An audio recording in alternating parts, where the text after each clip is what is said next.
Many years ago, in Scotland, it was thought that those who practiced and mastered the forbidden arts, such as dark magic or witchcraft, would not rest upon their death.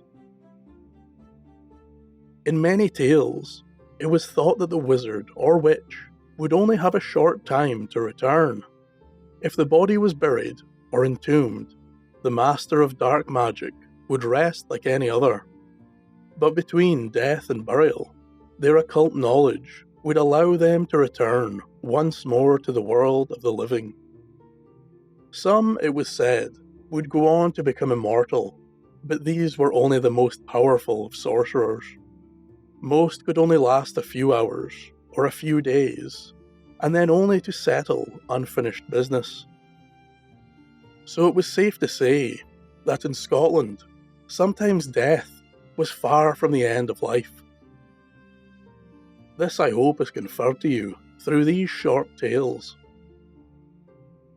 Many a long year ago, among the Rossshire hills, there stayed an old man, known to the locals as a purveyor of esoteric and occult knowledge. On one day, while the man was visiting his son in a lonely remote hut deep into the hills and valleys, he would be stricken by a great pain, causing him to die. Having nowhere to put the body of his father, and not wanting the children to see the dead man, he and his wife placed the body in a cupboard. The son then quickly set off into town to gather people for the wake. Meanwhile, the wife warned the children to stay far away from the cupboard, as their grandfather was asleep inside, and must not be disturbed. But like most children, this odd state of affairs only fueled their imagination, and late into the night they awoke and crept with all stealth to the cupboard. There by candlelight, the two boys did peer through the keyhole, and saw the grey-skinned body of their grandfather begin to move. Quickly the boys rushed to their mother's bed, crying, "Mother, mother, grandfather has risen. He no longer sleeps." The wife in sheer terror leapt from the bed, and made for the cupboard. When she arrived, the locked door rattled and banged. "Feather, are you okay?" the wife called, but no reply was heard, just more scratching and scraping upon the door. The woman turned white as her mind began to unravel the hideous truth before her. The man had risen from the dead and was seeking something. She corralled the children from the hut and sent them running to the village to fetch their father. Meanwhile, she returned to lock the door of the room in which the cupboard resided. But at the doorway, she was met with an even more grim spectacle. The trapped man had now begun to dig at the foot of the cupboard door. You see, it was common in those days for the hut or bothy floor to be of bare earth, and only occasionally covered with hay or grass. The poor woman was terror-stricken as she watched the deteriorating, shovel-like claws of the corpse dig and scrape the earth. The fingers were tattered, ripped and broken, but still the corpse dug with the ferocity of a wild beast. Eventually, a sightless head was thrust beneath the door, and the clawing limbs began to pull the shoulders and torso through as well. But as the body was only halfway through, the cock crowed morning, and the hideous being fell powerless to the floor.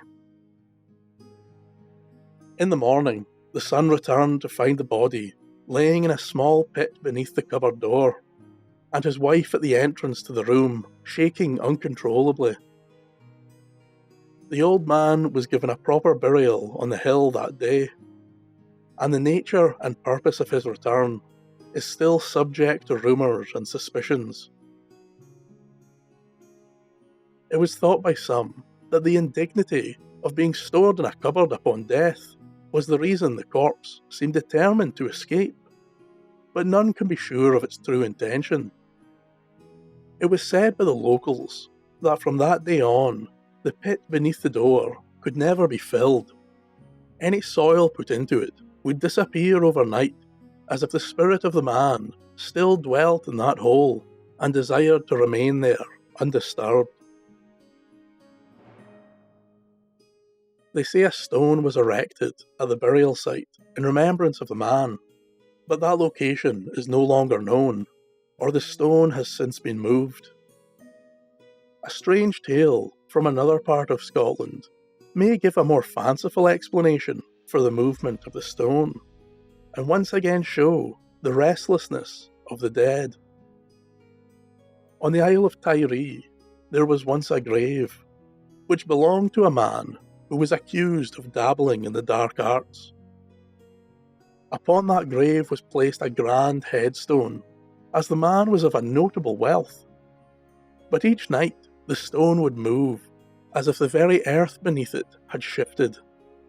The townspeople returned the stone to its rightful place, day after day, until finally they had had enough. They bound the stone in great thick chains, and secured them all around the gravesite. Since the stone was erected, that was the first night it had not moved. Tentatively, the townsfolk removed the chains on the second day, and to their relief, the stone never moved again. I hope that these tales show you that there was once a strong belief or superstition in Scotland that forbidden or occult knowledge could grant life after death, and that the country has always been filled with some form of magic. Thank you for listening, and a special thank you to my wonderful patrons who help support the creation of each and every video. Slán Siva.